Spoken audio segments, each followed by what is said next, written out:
बागेश्वर धाम की जय, बालाजी महाराज की जय हो।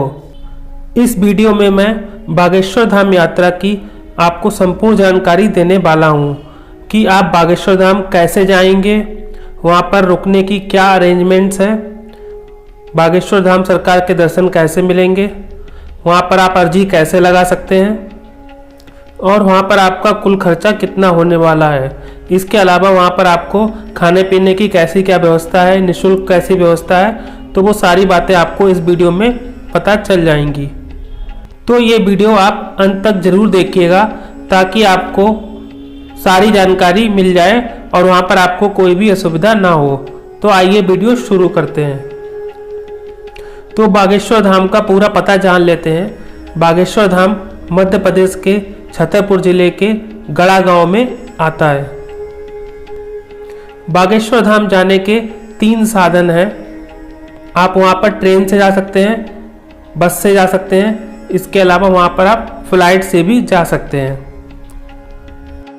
तो आइए बात कर लेते हैं कि आप बागेश्वर धाम ट्रेन से कैसे जा सकते हैं। बागेश्वर धाम का जो नज़दीकी रेलवे स्टेशन है वो है खजुराहो और छतरपुर। तो आपके शहर से जो भी ट्रेन आती हो उसके रूट में जो भी स्टेशन आता हो, या तो खजुराहो या छतरपुर, तो आप वहीं तक की टिकट बुक कर सकते हैं। खजुराहो से 25 किलोमीटर की दूरी है बागेश्वर धाम की। तो वहाँ से आपको ऑटो बहुत आराम से मिल जाएंगे। शेयरिंग ऑटो का किराया लगभग 50 रुपये होता है और रास्ते में लगभग 45 मिनट लगेंगे। वहीं आप अगर छतरपुर रेलवे स्टेशन उतरते हैं तो वहाँ छतरपुर से बागेश्वर धाम की दूरी लगभग 35 किलोमीटर की है। तो वहाँ से भी आपको सीधे ऑटो मिल जाएंगे जिनका किराया शेयरिंग ऑटो का लगभग 50 से 100 रुपये के बीच होगा। इसके अलावा आप बस से भी आ सकते हैं। तो अगर आप छतरपुर से बस करके आते हैं तो बस से आपको गंज टावर पर उतरना होगा और गंज टावर से 5 किलोमीटर की दूरी बागेश्वर धाम की रह जाती है। तो वहाँ के लिए आप ऑटो कर सकते हैं। अब बात कर लेते हैं फ्लाइट की। तो अगर आप फ्लाइट से आते हो तो यहाँ का जो सबसे नज़दीकी एयरपोर्ट है वो है खजुराहो एयरपोर्ट। तो आप खजुराहो एयरपोर्ट पर उतरकर वहाँ से टैक्सी बुक कर सकते हैं। आप शेयरिंग टैक्सी भी ले सकते हैं। इसके अलावा आप अपनी पर्सनल टैक्सी भी बुक कर सकते हैं जो कि लगभग 500 से 700 रुपये में हो जाएगी। वहीं अगर आप बाई रोड आते हैं तो छतरपुर के लिए कई बड़े शहरों से आपको सीधी बस मिल जाती है। तो फ्रेंड्स, अब बात कर लेते हैं कि खजुराहो पहुंचने के बाद आपको स्टे कहां पर करना है। तो मैं आपको बता देता हूं कि खजुराहो रेलवे स्टेशन के पास आपको कोई भी रुकने की व्यवस्था नहीं मिलती है। वहां पर कोई भी आपको होटल, धर्मशाला, रेस्टोरेंट कुछ भी नहीं है। बहुत छोटा सा रेलवे स्टेशन बना हुआ है और यहाँ पर आपको आसपास कोई भी व्यवस्था नहीं मिलेगी। तो आप रुकने के लिए सीधे बागेश्वर धाम जा सकते हो, या अगर आपको रुकने की कोई ज़्यादा अच्छी व्यवस्था चाहिए है और अच्छा होटल चाहिए है तो आप मेन खजुराहो सिटी जा सकते हो जो कि स्टेशन से लगभग 8 किलोमीटर की दूरी पर स्थित है। वहाँ पर भी आप शेयरिंग ऑटो से जा सकते हो जो कि लगभग आपको 20 रुपये में पहुँचा देगा और वहाँ पर आपको 1000 रुपये से 1500 रुपये के बीच में अच्छे होटल मिल जाएंगे।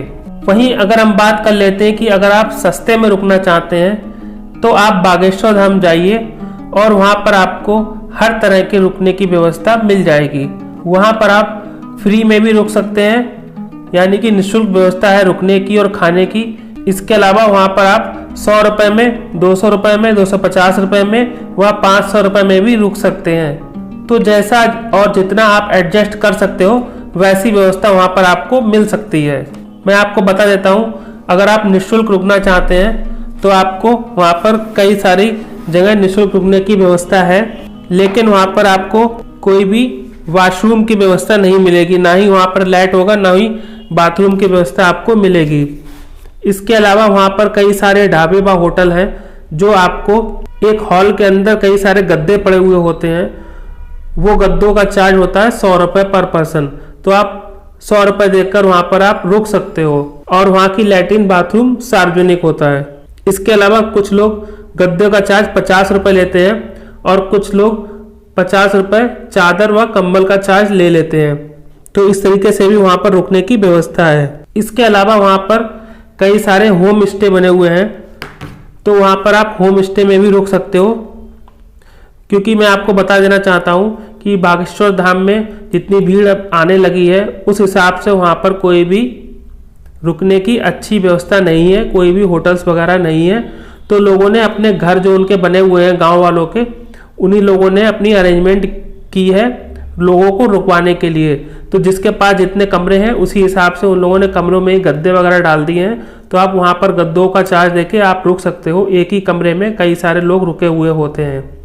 कुछ लोग अपना पर्सनल कमरा भी प्रोवाइड कराते हैं, तो वो 500 से 800 रुपये में आपको एक रूम दे देते हैं। तो वहाँ पर आप अच्छी तरीके से रुक भी सकते हो। तो आप जहाँ पर भी रुकें तो अच्छी तरीके से जानकारी कर लीजिए कि वहाँ पर लैट्रिन बाथरूम की अच्छी व्यवस्था है, नहाने की अच्छी व्यवस्था है या नहीं है। उसके बाद ही आप अपने रुकने की व्यवस्था कीजिए। तो दोस्तों अब बात कर लेते हैं कि बागेश्वर धाम में खाने पीने की क्या व्यवस्था है। तो वहाँ पर खाने पीने की बहुत अच्छी व्यवस्था है। बागेश्वर धाम सरकार द्वारा यहाँ पर निःशुल्क व्यवस्था की गई है। सुबह और शाम दोनों समय आपको भोजन मिलता है, सुबह 10 बजे और शाम को 8 बजे। इसके अलावा यहाँ पर तमाम ढाबे हैं जहाँ पर आप 50 रुपये, 70 रुपये और 100 रुपये में भरपेट खाना खा सकते हैं। और यहाँ पर आपको सात्विक थाली प्रदान की जाती है जो कि बिना लहसुन प्याज की होती है। तो आप अपने ज़रूरत के हिसाब से भोजन कर सकते हैं। जो आपकी 70-80 रुपये में थाली मिलती है उसमें 4 रोटी, सब्जी, दाल, चावल वगैरह आपको मिल जाता है। तो आप अपने हिसाब से यहाँ पर खाना खा सकते हो। बागेश्वर धाम में जब आपको ऑटो जहाँ पर पार्किंग में छोड़ देगा, वहाँ से मंदिर की दूरी लगभग 1.5 किलोमीटर की है। तो मंदिर में काफ़ी भीड़ होती है। बागेश्वर धाम आप जब भी जाएंगे तो वहाँ पर आपको भीड़ ही मिलेगी, लेकिन वहाँ पर दर्शन करने की काफ़ी अच्छी व्यवस्था है। वहाँ पर लगभग 1 से 1.5 घंटे में आपको बालाजी मंदिर में बहुत अच्छे से दर्शन हो जाएंगे। इसके अलावा आप भगवान जी के सामने आधे से 1 मिनट तक आपको रुकने को भी मिलेगा, तो आप अच्छे से दर्शन कर सकते हो। बस यहाँ पर मंगल और शनिवार को बहुत ज़्यादा भीड़ हो जाती है, लगभग 4 से 5 लाख लोगों की भीड़ हो जाती है। महाराज देवेंद्र शास्त्री जी जब भी वहाँ पर होते हैं तो वो लगभग सुबह 10-11 बजे आते हैं, तब तक लाखों की भीड़ होती है। और वहाँ पर पूरे दिन भजन कीर्तन व कथा होती रहती है।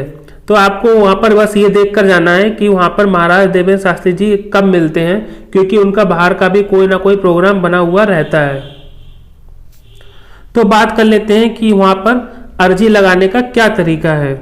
भूत प्रेत बाधा मनोकामना के लिए आपका लाल कपड़ा, शादी के लिए पीला कपड़ा व संतान प्राप्ति के लिए सफ़ेद कपड़े में आपको नारियल लपेट कर वहाँ पर मिल जाएगा। तो आपकी जैसी मनोकामना हो आप वैसा नारियल खरीद लीजिएगा।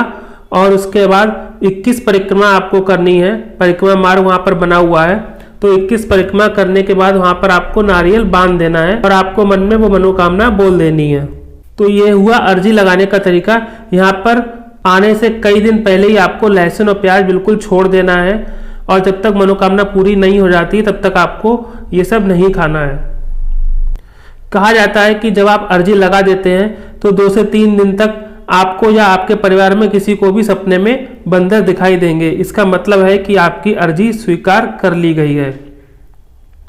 लेकिन अगर आपको बंदर नहीं दिखाई देते हैं और आपकी अर्जी स्वीकार नहीं होती है तो घबराने की बात नहीं है, आप फिर से दोबारा से अर्जी लगा सकते हैं। और जब तक आपको बंदर स्वप्न में नहीं दिखाई देते तब तक आप अर्जी लगाते रह सकते हैं।